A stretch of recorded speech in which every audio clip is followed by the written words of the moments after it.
Ustaz Insinyur Haji Abu Yahya Purwanto. Alhamdulillah sudah berada di tengah-tengah kita ya. Mari kita simak bersama, semoga apa yang beliau sampaikan dapat meningkatkan keimanan kita di dalam beribadah. Barangkali nanti ada pertanyaan dari jamaah, insya Allah akan dijawab oleh Pak Ustaz. Dan di akhir acara seperti biasa kita akan ngopi bersama di teras masjid. Jadi jangan pulang dulu ya jamaah.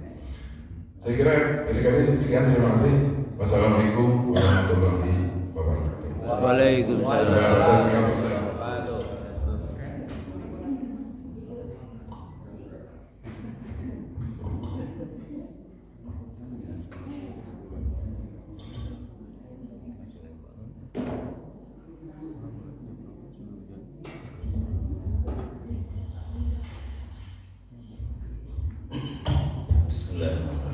Assalamualaikum warahmatullahi wabarakatuh. Waalaikumsalam warahmatullahi wabarakatuh. Alhamdulillahilladzi hadana li hadza wa ma kunna linahtadiya laula an hadana Allah. Wa asyhadu an la ilaha illallah wahdahu la syarika lah wa asyhadu anna Muhammadan abduhu wa rasuluh. Allahumma shalli wa sallim ala nabiyyina Muhammad wa ala alihi wa sahbihi ajma'in. Allahumma anfa'na bima 'allamtana wa 'allimna ma yanfa'una innaka antal alimul hakim. Amma ba'd. Alhamdulillah jemaah sekalian, kita bersyukur kepada Allah Subhanahu wa taala. Allah masih memberikan kepada kita kesempatan untuk melanjutkan hidup di dunia ini, yang mana kita sadar bahwa banyak kekurangan dalam kita beribadah kepadanya, juga banyak kesalahan yang sudah pernah kita lakukan. Semoga bertambahnya umur kita ini menjadi jalan untuk meningkatkan kebaikan dan menjadi jalan untuk diampuni kesalahan-kesalahan kita yang lalu. Salawat dan salam semoga tercurahkan kepada Rasulullah Muhammad SAW, para sahabatnya, keluarga beliau, juga kita selaku umatnya. Mudah-mudahan termasuk yang mendapat syafaat dengan izin Allah darinya nanti di hari kiamat. Selanjutnya juga pada bulan lalu saya sudah menyampaikan mengenai ayat-ayat Allah di alam yang disebut ayat-ayat kauniyah. Maka untuk kajian tauhid pagi ini kembali kepada ayat-ayat Qur'aniyah lagi ya. Jadi kita disuruh kenal Allah melalui ayat-ayatnya. Nah, ayat-ayat Allah itu terbagi dua. Yang pertama adalah al-ayatul kauniyah, ayat-ayat kauniyah, ayat-ayat yang ada dalam alam semesta ciptaan Allah. Ini juga disebut sebagai al-ayatul masyhudah, ayat-ayat yang dipersaksikan, ayat-ayat yang ditunjukkan melalui indera yang Allah berikan kepada kita ya. Kemudian ada yang disebut al-ayatul qur'aniyah, ayat-ayat Al-Quran, ayat-ayat as-sunnah, ayat-ayat yang dibacakan, maka dinamai juga al-ayatul masmu'ah ya, ayat-ayat yang diperdengarkan. Nah, ayat-ayat yang diperlihatkan itu terbagi lagi, ada al-ayatul ufuqiyah, ayat-ayat yang ada di seluruh ufuk di sekitar kita, wal ayatul nafsiyah, ayat-ayat yang ada dalam diri kita sendiri ya. Kemudian ada lagi ayat-ayat Qur'aniyah, walaupun disebut Qur'aniyah itu juga terbagi Al-Quran dan As-Sunnah. Jadi istilahnya ayat Qur'aniyah, tapi bukan Quran saja, Quran dan Sunnah. Makanya orang yang menganggap Sunnah maliar, hadis maliar, ayat dhaif, ayat maudhu, ayat hasan, ayat sahih, aslinya cukup Quran yang ukur, saya nggak mau pakai hadis, itu kafir sebenarnya ya. Yang disebut jamaah ingkar sunnah ya. ya, jamaah Qur'aniyah saja yaitu tidak memakai sunnah itu kafir. Kenapa? Karena Al-Quran sudah menyuruh atiullah wa atiur rasul, kan gitu ya. Taatlah kepada Allah dan taatlah kepada Rasul. Kalau tidak mau pakai hadis berarti tidak mungkin taat kepada Rasul, kan gitu. Ini jangan karena menurut logika mereka Al-Quran lebih jelas gitu kan, lebih pasti. Ya, tapi bagaimana kita ngerti Al-Quran kalau kita nggak mempelajari sunnah, itu masalahnya ya. Baik, Allah Ta'ala mensifati orang beriman dengan selalu berpedoman pada ayat-ayat Qur'aniyah ya. Surat Al-Baqarah ayat kedua. A'udzubillahi minasyaitonirrajim. Bismillahirrahmanirrahim. Alif lam mim. Dzalikal kitabul la raiba fihi hudal lil muttaqin. Dzalika itu adalah kata tunjuk jauh ya. Tetapi yang sedang kita baca Al-Quran di hadapan kita. Jadi bahasanya begini, Allah Al-Quran di hadapan Quran, tapi Allah menyebutnya itu kan kata tunjuk jauh ya. Ini bisa nanti nggak? Coba ikut ini dulu ya. Ayo orang kan membaca Quran ya, tapi Allah menyebutnya dalika itu. Padahal Al-Quran ada di hadapan kita. Nah, kata para ahli tafsir itu menunjukkan takdim, menunjukkan pengagungan. Walaupun Al-Quran di hadapan kamu harus menganggapnya sebagai agung ya, sehingga nyebutnya lain iya, tapi itu ya, saking besarnya, saking dalamnya isi Al-Quran. Makanya terjemahnya adalah dari kitabu, terjemahnya adalah kitab yang agung ini. Gitu ya. Kitab yang agung ini, bukan kitab itu terjemahnya ya. Kitab yang agung ini la raiba fihi, tidak ada keraguan di dalamnya. Kalau tidak ada keraguan dan bermaksud sebagai pujian, dalam ilmu tafsir disebutkan wajib menetapkan sebaliknya. Jadi Al-Quran tidak ada keraguan. Kalau tidak ada keraguan berarti isinya keyakinan, isinya kepastian. Jadi tidak ada yang salah sedikit pun dalam Al-Quran, tidak ada yang menyimpang sedikit pun dalam Al-Quran ya.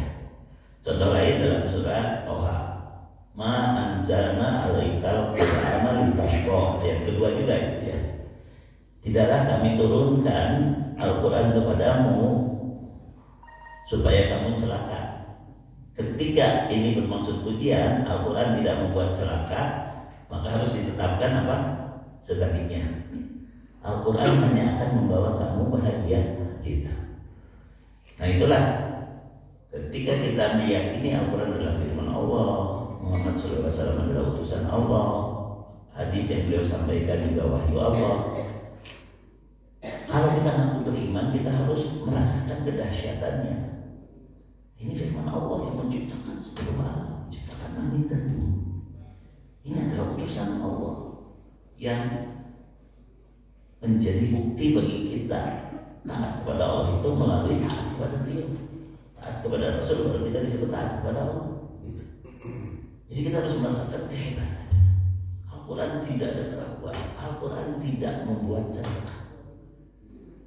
Nah dari situ baru akan muncul semangat untuk mempelajari Al-Quran ya.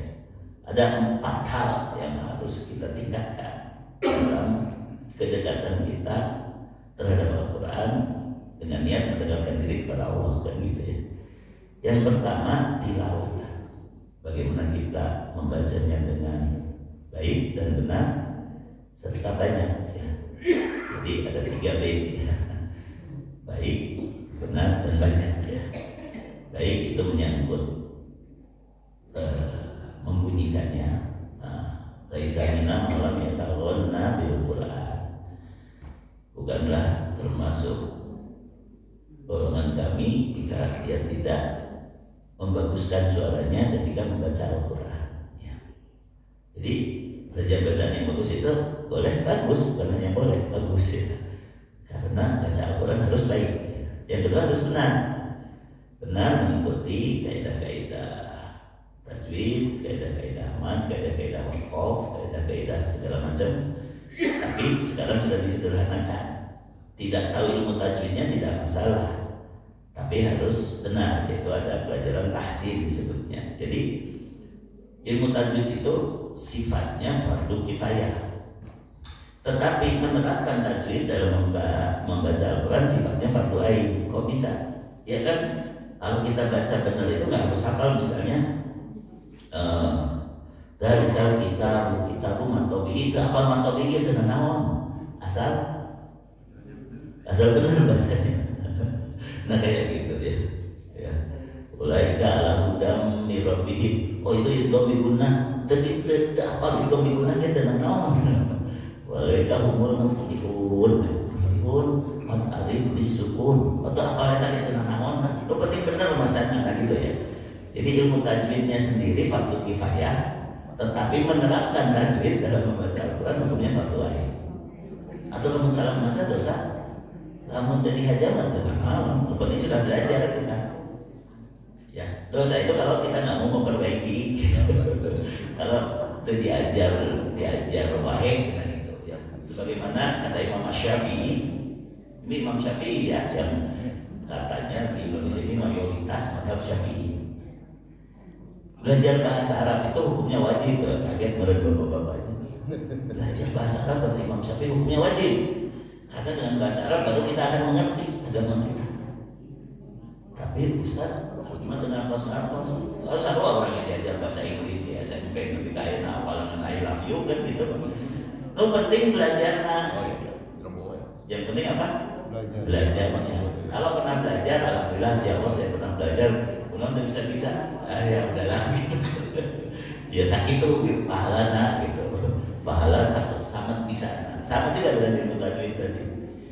Kalau kita memang tidak bisa sampai mahir, ya tetap dapat 2 pahala gitu. Kalau sampai mahir, maka itu digolongkan setara dengan malaikat yang mulia dan banyak kebaikannya. Nah itu hadisnya sampai seperti itu ya.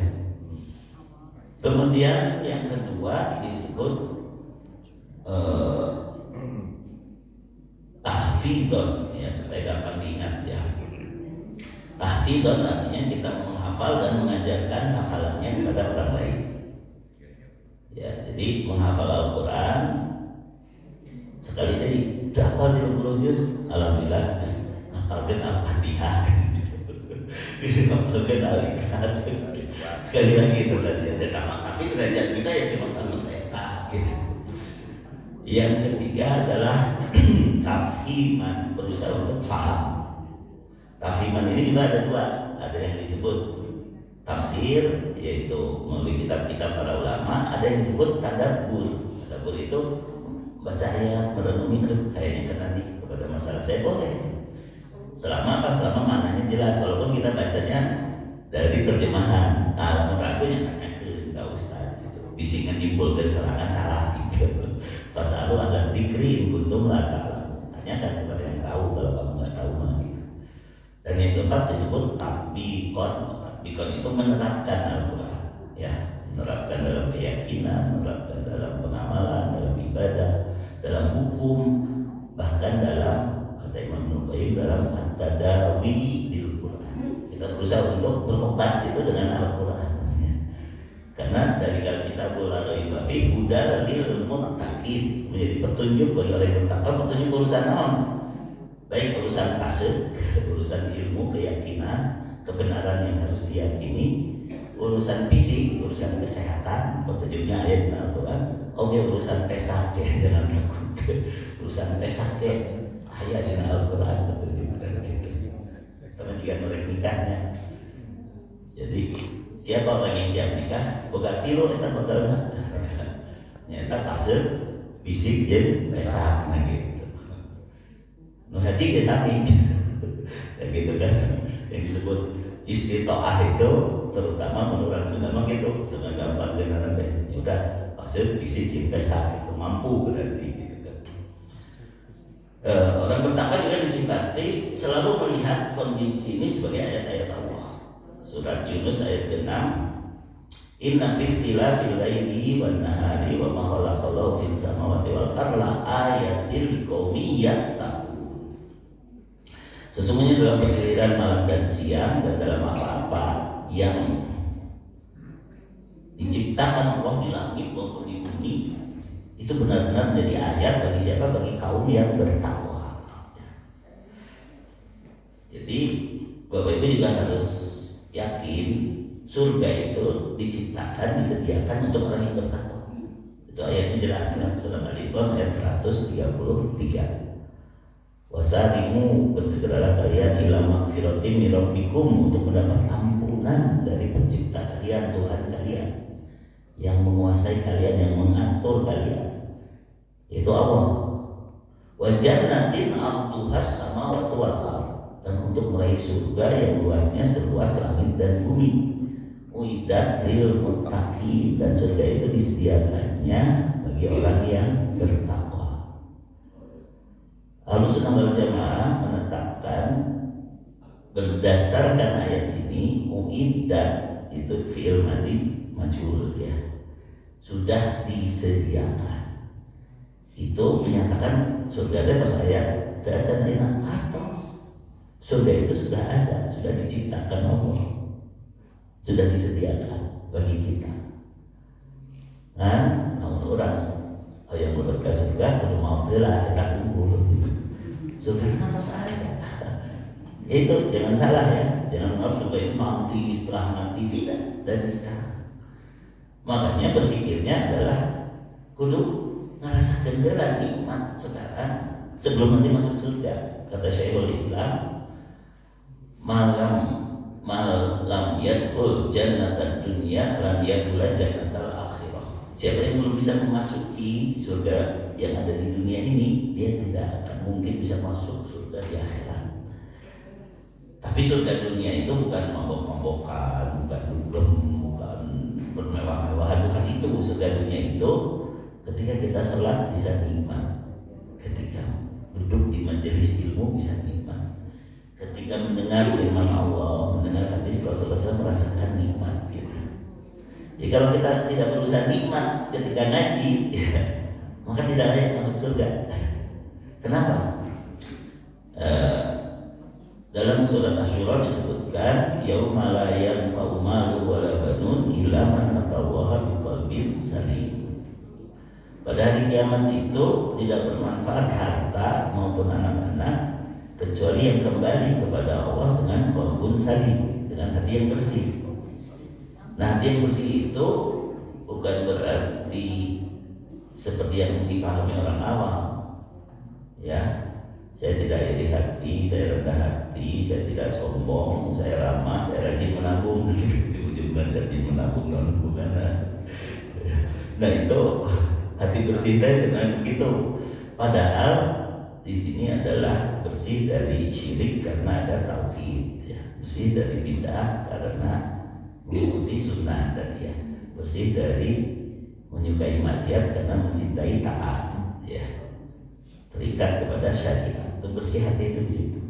Tapi kata Khalifah Utsman bin Affan radhiyallahu anhu, ya Amirul Mukminin, beliau mengatakan idza kana qulubukum tahiratan lama syabitum min kalami rabbikum. Kalau betul hati kamu bersih, kamu tidak akan pernah kenyang mendengar firman Allah, baik dibacakan maupun diterangkan. Orang ngerasa kesel di pengajian, ngerasa bosan ngaji wae, bagaimana layak masuk surga? Di surga kita abadi, di surga kita bisa bertemu Allah, di surga Allah terus berfirman kepada kita. Namun akhirnya wae bosan, mana layak kamu masuk surga? Nah gitulah gampangnya. Jadi berusaha mencintai apa yang berasal dari Al-Quran dan As-Sunnah supaya hati kita bersih. Nah itulah kita berarti pantas ya ketemu Allah dan mendengar firman-Nya langsungnya lebih nikmati gitu maksud. Itu kan mudah saja sebenarnya, mudah saja untuk difahami. Apalagi ini ucapan seorang khalifah.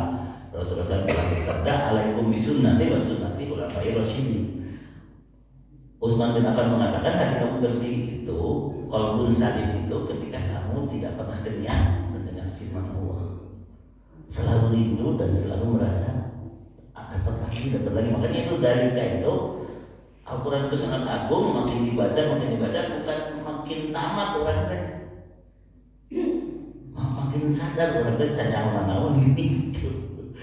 Ya, akan jangankan Al-Quran atau ayat-ayat Qurannya, Alam aja kalau yang jujur ini ya, yang jujur misalnya ada yang belajar ekonomi, ada yang belajar saya astronomi, ada yang belajar fisika, makin terus jadi gue kan yang masa kiri.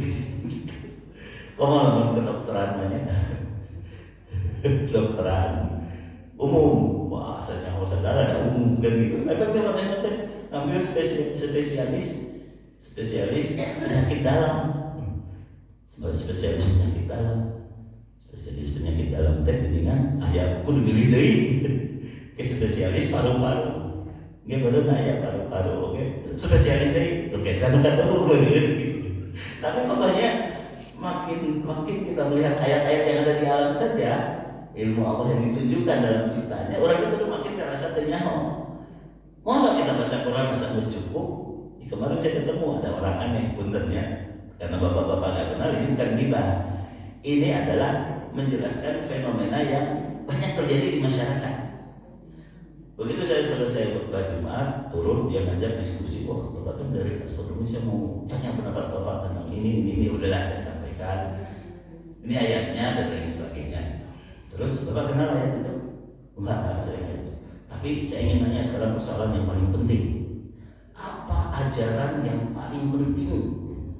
Atau apa hasil yang paling penting yang dibawa oleh Nabi Muhammad SAW? Wah, ini orang yang pengen jalan lintas gitu kan. Ya saya bilang sudah jelas Rasulullah SAW menyatakan qulu la ilaha illallah tuflihu. Katakan la ilaha illallah maka kamu akan selamat. Tapi nanti la ilaha illallah ada konsekuensinya gitu. Enggak itu mah bukan itu.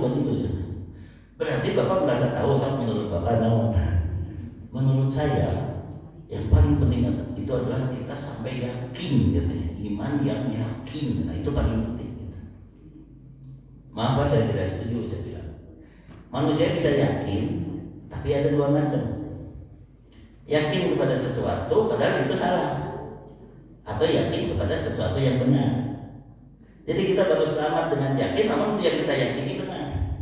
Sedangkan keyakinan yang benar itu hanya ada dengan mempelajari Al-Quran. Ayatnya sudah jelas dari Al-Kitabu la raiba fi. Kalau sistem nilai kita betul-betul bersumberkan dari Al-Quran dan As-Sunnah, maka keyakinan kita benar. Meyakini kebenaran Al-Quran dan As-Sunnah itu berarti kan bertauhid, berarti kan bertakwa. Ya. Nah kayak begitu. Terus udah gitu dia marah. Saya sudah tanya kepada para ulama, betul kita harus yakin. Nah, Bapak udah belajar Al-Quran tadi saya bilang kan belajar Al-Quran itu tilawahnya bagaimana, hafalannya bagaimana, pemahamannya bagaimana dan penerapannya bagaimana. Kalau saya disuruh belajar Quran lagi, katanya saya sudah kelas 6 SD, suruh balik ke kelas 1 SD. Ini orang apa nih sombong? Akhirnya saya pikir-pikir, betul ada di ayat terakhir surat Al-Hijr surat ke-15 yang bunyinya wa'bud rabbaka hatta ya'tiyakal yaqin, ya. Beribadahlah kepada Tuhanmu sampai datang kepadamu al-yaqin. Nah ini banyak kalangan tasawuf mengatakan kamu mesti yakin berarti itu ibadah kita naon. Jadi ujung-ujungnya juga ibadah, setelah merasa yakin itu ibadah kita naon. Padahal para ulama tafsir mengatakan al-yaqin di sana adalah al-maut.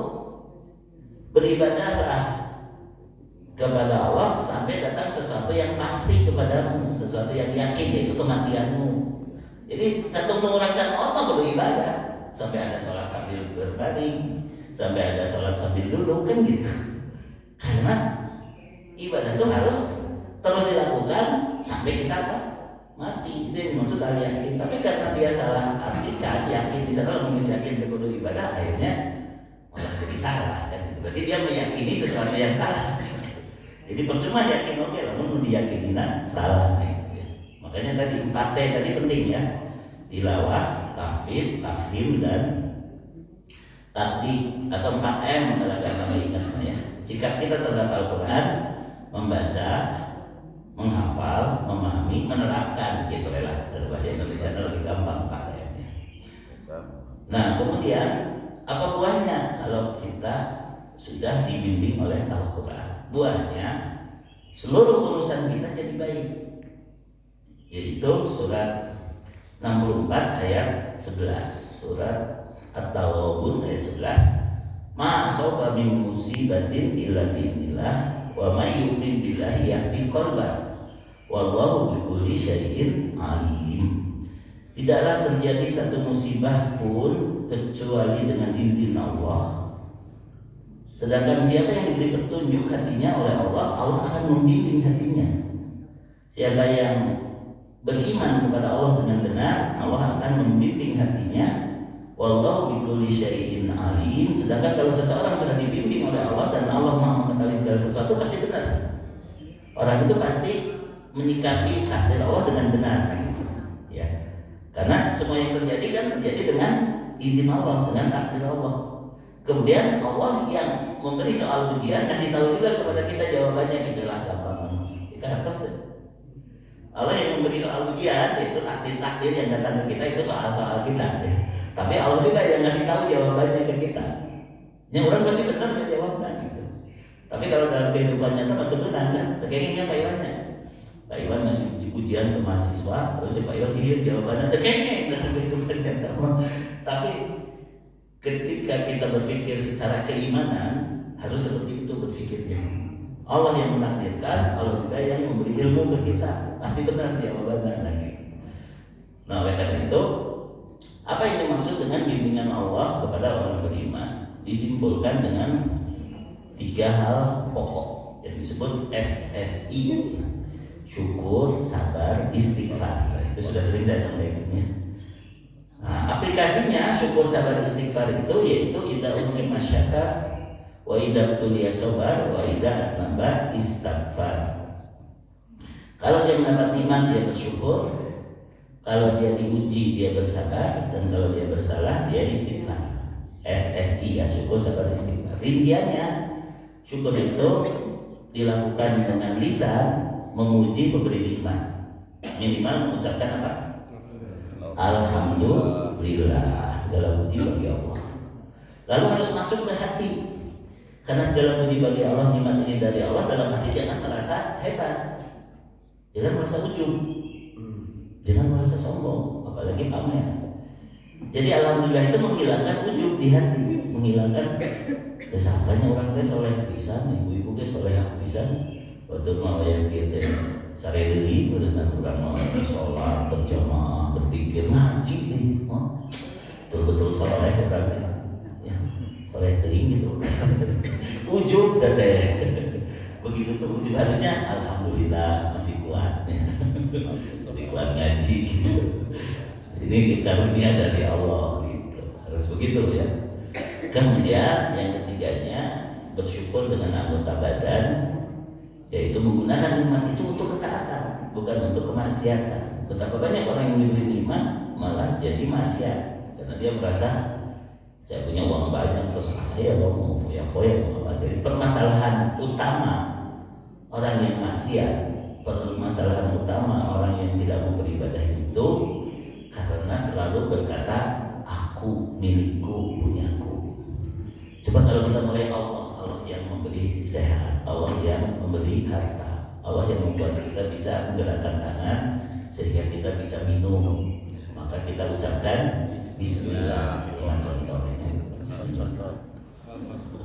Alhamdulillah. Alhamdulillah. Jadi ketika kita mulai dengan kata Allah, malah ayat di ujung gitu. Belajarlah gitu ya. Belajar Allah disebut duluan gitu. Jangan aku, jangan saya, jangan kita. Kenapa kita tidak mau bersedekah? Karena merasa ini milik kita. Padahal udah semua maka dengan orang itu bisa tahu. Di sekitar kita banyak orang yang meninggal, orang tua kita meninggal. Jadi ini semua seperti di bawah. Para bukan itu ahli waris. Kalau kita merasa milik kita, itu yang membuat jadi maksiat, membuat kita nggak mau beribadah, membuat kita nggak mau bersedekah. Coba dari awal kita Allah yang memberi gitu. Jadi ucapan alhamdulillah disertai dengan pengakuan hati, maka anggota badan akan selaras. Gunakan nikmat ini meningkatkan ketaatan, bukan untuk membantu kita berbuat maksiat gitu. Kemudian sabar kalau diuji, ujian itu ada 3. Ujian berupa perintah ya, maka laksanakan dengan sabar sampai bisa melakukannya dengan sempurna, yaitu diterima. Bagaimana bersabar untuk tetap ikhlas bagaimana bersabar untuk tetap mutabaah. Perintah itu harus imut ya, ikhlas dan mutabaah. Ikhlas karena Allah, mutabaah mengikuti sunnah, mengikuti Al-Quran dan As-Sunnah, lain sugan yang cenah. Nah, gitu. Kalau ujiannya berupa larangan, maka kita sabar agar kita tidak tertarik untuk melakukannya, bahkan kita bersabar untuk mau mengingkari dan membencinya. Ya. Jadi badan tidak melakukan, dan dilarang, hati juga tidak tertarik. Sebab kadang-kadang ini ya, kadang-kadang orang ngerasa geli, tapi itu mencerminkan hati. Oh, namanya jadi orang kafir mah bisa zina juga seenaknya, bisa minum seenaknya. Walaupun kita tidak melakukan, tapi kadang-kadang orang suka kita gitu. Itu mencerminkan hati kita belum sadar. Ya, kita merasa rugi jadi orang beriman. Nah, itu. Jadi sabar itu juga sama, ada dua. Badan meninggalkan, hati harus membenci. Hati harus bersyukur bahwa saya tidak suka dengan hal ini. Allah telah menanamkan kecintaan pada iman, bukan kepada kekafiran. Cinta kepada kesolehan, bukan kepada kemaksiatan. Walaupun kadang-kadang kita melakukan salah, makanya belajar untuk objektif. Yaitu walaupun kita yang salah, kita juga benci pada diri kita atas kesalahan itu sehingga mau tobat. Lamun teu mau tobat atau mun batur salah, orang disalahkan, orang salah mantap ke, itu salah gitu. Kita salah itu kita harus sadar dan ngaku orang teh salah sehingga kita ingin bertobat begitu. Yaitu dengan tidak suka kepada kesalahan, termasuk kesalahan diri sendiri. Ini Imam Syafi'i yang mengatakan ya, dalam Diwan Asy-Syafi'i, beliau mengatakan uhibbus sholihina wa lastu minhum wa arju an anala bihim syafa'ah wa akrahu man tijaratuhum ma'asi wa in kunna sawa'at fil bid'ah.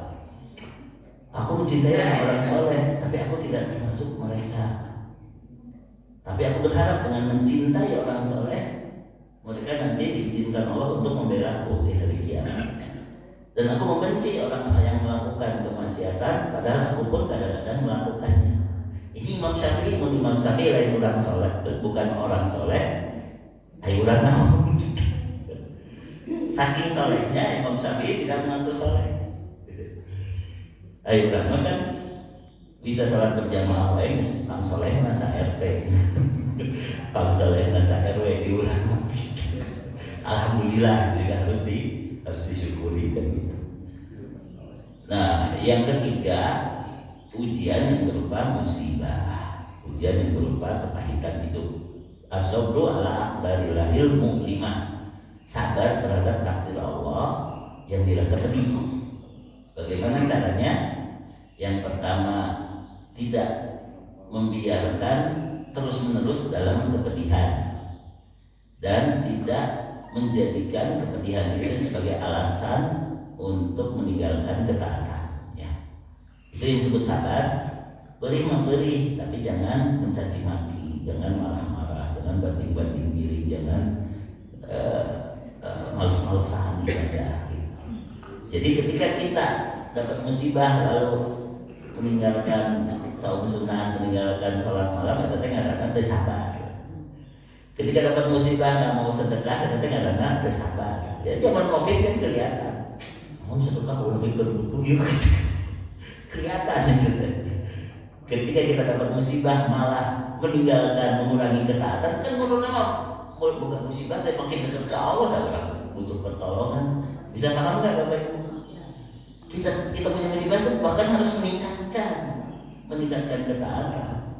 Harus waspada, kita maksiat naonnya saya dapat musibah, harus meninggalkan maksiat. Itu yang benar, itu yang sabar. Jadi sabar itu dalam kepedihan tidak melakukan kemaksiatan dan tidak mengurangi atau meninggalkan ketaatan. Itu sabar. Tapi dia masih pedih. Makanya jangan lama-lama dalam kepedihan. Tingkatkan dari sabar kepada ridho. Allah yang menakdirkan segala sesuatu, semua takdir sudah tertulis di sisi Allah. Kita baru tahu kalau itu sudah terjadi. Kalau sudah terjadi, ini takdirnya. Bagaimana cara saya menyikapinya? Yaitu kalau sudah terjadi, ini takdir Allah. Saya adalah makhluk Allah, Allah yang Maha Kuasa, saya ridho. Ini ketetapan Allah, ini pasti yang terbaik. Surat Al-Baqarah 216 Wa asa an takrahu syai'an wa huwa khairul lakum. Wa asa an tuhibbu syai'an wa huwa syarrul lakum. Wallahu ya'lamu wa antum la ta'lamun. Boleh jadi kamu membenci sesuatu padahal itu baik bagimu. Boleh jadi kamu menyukai sesuatu padahal itu buruk bagimu. Allah tahu, kamu kan tidak tahu. Ya. Ada satu kisah hikmah. Ada seorang anak kecil melihat kepompong yang mau menetas. Kepompong itu asalnya apa? Hilet, ya. Hilet masuk ke kepompong, keluar jadi nama, jadi kupu-kupu, ya. Nah, kepompong itu kan dia berpuasa tuh hilet teh. Tadi ngegelek, bikin atel, bikin jijik, terus ngerusak jadi hama. Begitu masuk ke kepompong, dia menjadi kupu-kupu yang indah, membantu penyerbukan, membantu pembuahan dari bunga menjadi buah, kemudian indah dilihat gitu kan, tidak mengganggu hinggap dimanapun karena dia bisa terbang gitu ya. Nah tetapi dia harus mengalami proses jadi kepompong kan. Kemudian si anak itu ketika melihat si kupu-kupunya mau keluar susah payah, saya tahu anak itu bawa gunting dari rumahnya. Saya ingat ibu saya ada gunting di mejanya, gunting kan si kepompong. Betul kupu-kupunya bisa keluar, tapi jadi tidak bisa hibat. Ketika tidak bisa hibat, tak pohon deh ya kita jadi hibat ke mawar kan kupu-kupu. Ini bisa ngerti nggak? Jadi kadang-kadang Allah memberikan satu tekanan, satu kesulitan itu untuk memunculkan potensi terbaik kita. Makanya jangan buruk sangka ketika walaupun itu jelas-jelas kedoliman terhadap saudara kita di Palestina, jangan kita kenapa ya Allah belum menolong mereka? Ceksa sudah banyak pertolongan Allah kepada mereka, kesabaran mereka, keimanan mereka, lukanya menjadi penghapus dosa, matinya menjadi kesyahidan, dan dengan itu membuka mata seluruh dunia, mengobarkan semangat jihad dan kayak gitu. Ini salah satu penerapannya di SSI. Jadi melihat Palestina pun dengan cara itu. Di mana bagian syukurnya, di mana bagian sabarnya, di mana bagian istighfarnya gitu. Begitu juga nanti 2024. Kan orangnya belum tentu dapat yang kita pilih, tapi kan kita ingin yang kita suka tes ini sebab ini bakal membawa perubahan. Terus terbaikan. Mudah-mudahan mana yang kita pilihnya. Cuma doa jangan amin lah gitu kan. Ya, amin gitu kan. Tapi kemana mau ini deh yang kita pilih? Karena hasil bulan-bulan di MK, Mahkamah Konstitusi. Kena soal wakil nama. Iya, kayak calon kayak terkenal dari dulu teh temperamental, hanya sekarang dikesankan senyumin aja. Gambar nanti lain foto deh, lukisan gitu, senyumin aja. Terkenal dari dulu. Ini tuh sangat pemarah gitu, sampai banting meja, beberapa meja itu biasa gitu. Berarti lamun anu eta menang orang bersyukur, amin kan. Mun ieu menang orang kudu sabar.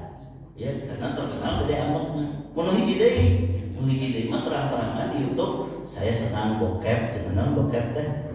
Lu film wah apa pokoknya kita orang dewasa biasa lihat orang pelajar. Kudu istighfar mun eta. Syukur, sabar, istighfar. Tapi itu versi saya, Bapak-bapak ya silakan punya pendapat lainnya. Namun menurut Kak Ustadz teh cenah teu berkah segitu. Kalau bisa kita ingin bersyukur, ternyata amin gitu. Namun teu sabar we da. Bagaimanapun kalau sudah terjadi takdir Allah eta misalnya sabar we mun gede amun eta jadi gitu. Lamun anu resep karena pornografi jadi ya udah kudu istighfar terus. Istighfar we urang gitu. Jadi kan itu kan dia gitu. SSI harus diterapkan ya, syukur, sabar dan istighfar ya. Tetapi intinya kenapa Allah membimbing orang beriman supaya nanti bisa masuk surga, supaya nanti mendapat ampunan Allah. Karena hidup yang sebenarnya nanti di akhirat ya. Surat Al-Imran ayat 185, kullu nafsin dha'iqatul maut wa innama tuwaffawna ujurakum yaumal qiyamah. Semua yang berjiwa akan merasai mati dan akan disempurnakan pahala balasan amal kalian itu hanya nanti di hari kiamat. Di dunia mau sempurna, baru di akhirat nanti akan sempurna semuanya. Yang salah betul-betul akan dibalas dengan seadil-adilnya, yang baik akan diberi balasan yang dilipat gandakan oleh Allah lebih baik dari yang dia lakukan. Kunaon hak Allah itu kepada yang berbuat kebaikan diberi lebih, kepada yang berbuat kejahatan sesuai aja dengan kejahatannya, tidak dolim sedikit pun. Itu hak Allah gitu kan. Nah, tapi baru sempurnanya kapan? Nanti di hari kiamat. Bagaimana ciri orang yang berhasil? Faman zuhziha 'anil nar wa udkhilal jannah faqad faza. Siapa yang nanti selamat dari neraka dan masuk surga, barulah dia orang yang beruntung. Wa mal hayatud dunya illa mata'ul ghurur. Dan tidaklah kehidupan dunia kecuali kesenangan yang memperdaya. Memperdaya dari tujuan sebenarnya. Tujuan sebenarnya kita adalah diampuni Allah. Tujuan sebenarnya kita adalah dirahmati Allah dengan masuk ke dalam surganya. Makanya bimbingan itu dikaitkan dengan masuk surga sebenarnya. Surat ke-10 ayat 9 dan 10, surat Yunus ayat 9 dan 10. Innal ladzina amanu wa amilus solihati yahdihim rabbuhum biimanihim. Sesungguhnya orang-orang yang beriman dan beramal soleh akan dibimbing oleh Tuhan mereka, oleh Allah, dengan keimanan mereka. Lanjutannya apa? Tajri min tahtihimul anharu fi jannatin na'im.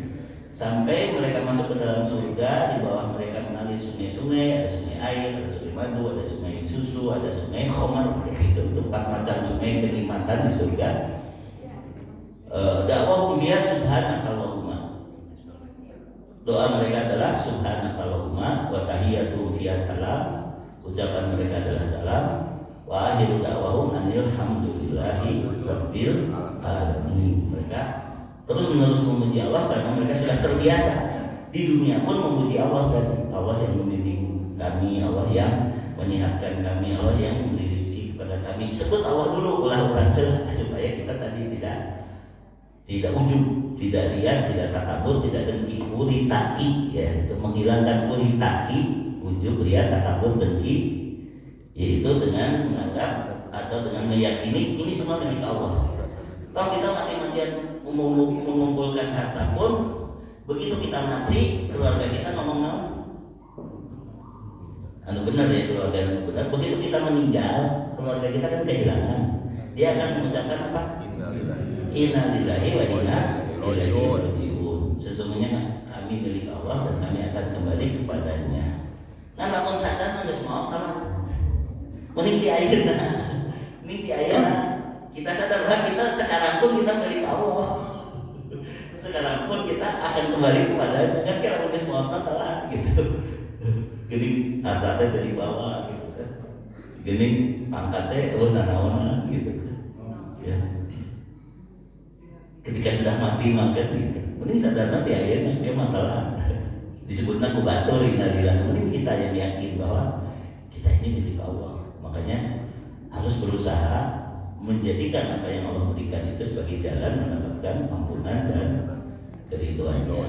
Ya, itulah SSI ya, syukur, sabar dan istighfar. Ya, karena sekarang waktu syuruknya lebih awal ya, jadi 5:30 ini bisa syuruk ya. Kan 5:14 terbit, tambah ya 15 menit itu udah bisa syuruk. Jadi segitu dulu aja. Bahwa orang beriman menjadikan ayat-ayat Qur'aniyah sebagai pedoman dalam melihat ayat-ayat kauniyah. Dengan imannya Allah akan membimbing, bimbingannya berupa SSI, syukur, sabar, istighfar. Ya. Silakan kalau ada pertanyaan. Mana? Assalamualaikum Pak Ustadz. Waalaikumsalam. Saya jadi tergerak nih tadi Pak Ustadz mengatakan bahwa kaitannya dengan SSI. Iya. Kalau kita perhatikan nih sekarang ini kan kita dipertontonkan nih oleh kondisi kepemimpinan dah tanda petik dengan etika yang secara nalar itu kurang wajar. Nah ini apa? Kesalahan kita selalu melihat dari sudut negatif. Sudut positifnya apa? Kenapa terjadi sekarang perang Israel dengan Hamas? Bukan dengan Palestina lagi, dengan Hamas ya. Ya, Palestina mah negara, ini hanya kelompok ya, kelompok bisa menggoncangkan seluruh dunia. Itu kan harus disyukuri sebenarnya. Berarti umat Islam masih punya izah, punya kekuatan untuk menakut-nakuti musuh. Sampai ada salah seorang anggota pasukan elit Hamas itu adalah Brigadir Izzuddin Al-Qassam. Saya selama ini menyangka Gaza ditaklukkan, dikuasai oleh Israel. Ya, selama ini menganggap begitu. Ternyata kenyataannya seluruh dunia dikuasai Israel kecuali Gaza. Itu bisa kan? Kalau kembang wae kudu izin kudu apa gitu. Artinya dengan kata-kata kita yang harus dikasihani, bukan mereka sebenarnya. Apalagi ingat surat Al-Imran 195 kan. Fastajaba lahum rabbuhum, Allah mengabulkan doa para ulul albab. Ani la udiku amala amilin minkum min dzakarin aw unsa. Aku tidak akan menyia-nyiakan amal kalian laki-laki maupun perempuan, ba'dukum min ba'din. Sebagian kalian adalah bagian dari yang lain. Jadi kita simpati karena kita merasa satu tubuh dengan mereka, nah gitu. Bukan orang lain itu, gitu kan. Falladzina hajaru, orang yang berhijrah, wa ukhriju min diyarihim, orang yang diusir dari negerinya, wa udu fi sabili, disakiti di jalan, wa qatalu, lalu berperang, wa qutilu, lalu terbunuh, la ukaffiranna anhum sayyi'atihim, dihapuskan dosanya, dimasukkan ke surga. Orang macam taktu. Orang di omongan mereka kadang-kadang tertahan, kamu perlu ditembakkan, kamu perlu dibombardir. Mereka mau dapat peluang lebih besar untuk mengamalkan surat Al-Imran 195. Orang macam itu. Jadi jangan sekali-kali berpikir kita nyumbang karena Allah tidak menolong, kita mendoakan berarti kita berjasa. Jangan. Kita tuh bisa nyumbang, ya Allah, mudah-mudahan ini jadi bagian jihad yang mereka. Mudah-mudahan kami kebagian pahalanya. Kita mendoakan semoga kita termasuk orang-orang yang engkau ridhoi seperti mereka ketika sabar dan syahid di jalan Allah. Nah, kayak gitu. Lihatnya dari sisi syukurnya di situ. Dari sisi syukurnya jangan hanya berita-berita negatif. Ketika tanggal 7 Oktober Hamas bisa masuk ke kota-kota Israel yang tidak disangka-sangka, ya, sampai orang-orang Israel ngorongkan ketakutan gitu. Kan ini sekarang pembalasan dendam seolah-olah Israel gitu kan. Pembalasan dendam ketika mereka kecolongan kan. Itu kan satu kemenangan yang membuka mata dunia. Jadi Yahudi itu katanya jangan disebut Israel, cuma sebutnya Yahudi, Zionis. Akhirnya diganti oleh Israel. Dia tuh pinarakalin, benar pinarakalin tidak Al-Quran gitu kan. Terus belakangan juga dengan adanya kerugian yang diderita oleh Yahudi jauh lebih banyak daripada oleh orang-orang Gaza. Ada videonya ya, mungkin nanti saya sharing biasanya ke Pak Dedi, video bahwa banyak kabar gembira ketika Yahudi itu harus menarik 300.000 pasukan cadangan yang tadinya bekerja sebagai dokter, sebagai direktur, sebagai apa, kan ekonomi runtuh itu. Ketika kota-kota yang dekat Gaza itu ketakutan oleh perang, sampai ada 2 kota yang sampai sepi kosong. Ya, berita-berita begitu yang kita tidak dengerin. Kita hanya dengerin berita-berita yang seolah-olah kalah, seolah-olah prihatin. Menangnya lebih banyak, Pak. Ya. Dan itulah pilihan. Kita mau memilih mana? Milih yakin dan pertolongan Allah. Milih melihat bahwa ini sebenarnya hakikatnya pasti banyak kebaikan. Atau tadi ini ikut saja kepada orang-orang yang hanya melihat dohirnya, melihat secara duniawi. Ya istighfarnya ya tetap saja. Istighfar itu tidak mungkin Allah menimpakan musibah kecuali karena dosa-dosa kita. Karena Allah Maha terpuji gitu ini. Hanya kita nggak boleh menyalahkan mereka. Bukan dosa mereka aja, dosa kita terutama yang dari dulu kurang perhatian. Makanya alhamdulillah nih teman-teman saya itu aktif di Wahdah Islamiyah. Di Wahdah Islamiyah kemarin sampai kita rumuskan kurikulum pengajaran tentang kepalestinaan itu untuk sekolah dan untuk taklim. Jadi orang kan nanti lamun aya peran rek gitu kan.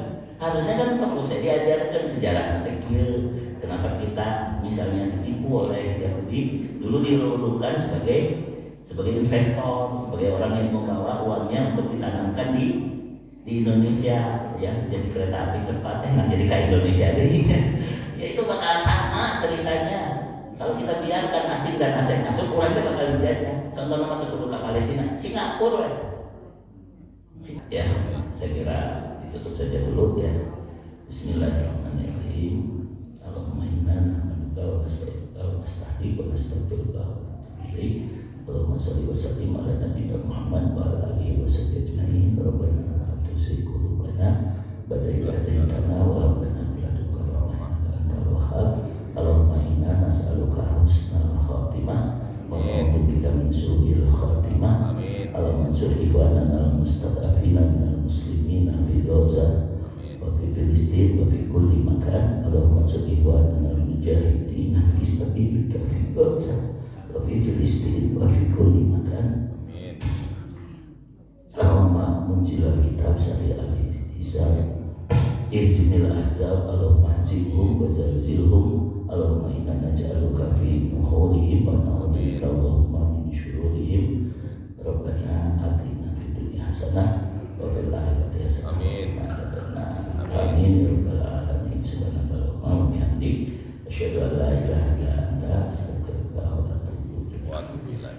Wassalamualaikum warahmatullahi wabarakatuh. Waalaikumsalam warahmatullahi wabarakatuh. Alhamdulillah.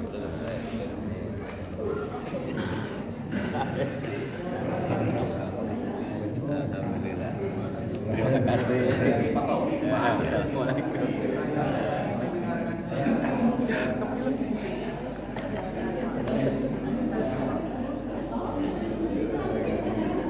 Itu ketika Pak Imam menyampaikan Ya, pokoknya biar dapat dokumentasinya itu kan.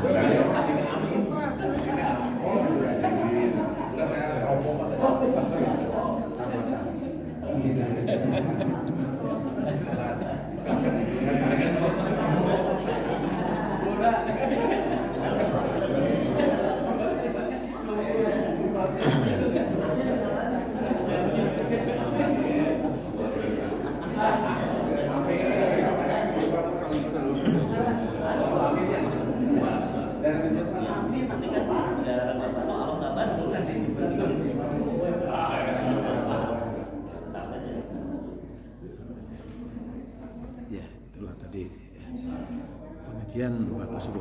Amin amin ya rabbal alamin.